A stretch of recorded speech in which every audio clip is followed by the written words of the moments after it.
So why now, in this new economy, should a dentist really now take a hard look at the potential of being a group? Because the time is now. Okay. You know, there's the changes that are occurring are so rapid and dramatic and impactful that their boat is in a ocean that used to be calm and now it's a very rough sea. They better get on a bigger boat to withstand the waves that are coming and the undercurrents that are occurring. You have to imagine it's a $110 billion industry. Now, revenues have been flat for most practices. Per patient spending has been flat for the last 5 years for most practices. Well, who's making the money?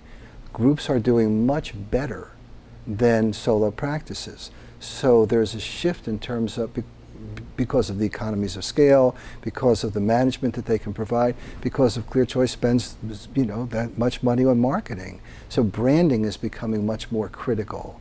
A personal brand doesn't mean that much anymore. You want to go to the Mayo Clinic, you want to go to the Cleveland Clinic, you want to go to Scripps, you want to go to Anderson, you go because of their name and that strength of their brand. Well, that's what's occurring in dentistry. Is it kind of like Costco and what they have done to small businesses, in a way? In a way, yes. And the same thing happened in optical, pharmacy, medicine. Dentistry is not exempt from these changes. There just happen to be the later process in which they're in, but it's going to happen.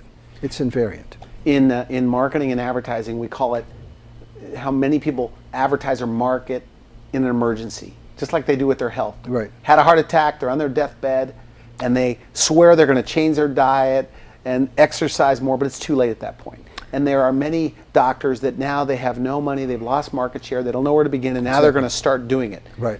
And so you say do it early, especially if you're doing okay now. This is the future, according to you. Right. It's going to happen. You're convinced. Right. Now, the future has not yet happened, so anything is possible. Okay. Okay. But if you look at the trajectory that all other healthcare entities have taken, they have gone in this direction. If you look at the amount of money, Heartland, for example, their third round of financing, they got $1.3 billion from the Ontario Teachers Association for the third round. That's a lot of money to put into a private company. It's not a publicly traded company. So why would they take their money out of real estate and sports teams to put into dentistry if it didn't show a continuously strong growth rate?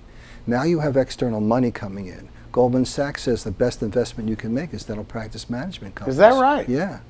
So this is a game that the boys look at and they say, where do you want to put your money? They say, manage group practice is where you put your money. What is your number one objection with people that poo-poo group practice? Is it it's too hard? I'm getting in too late in the game.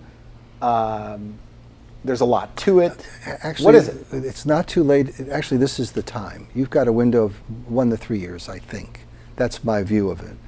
The major complaint of anyone who has to change is the past was better than what's coming down the pike.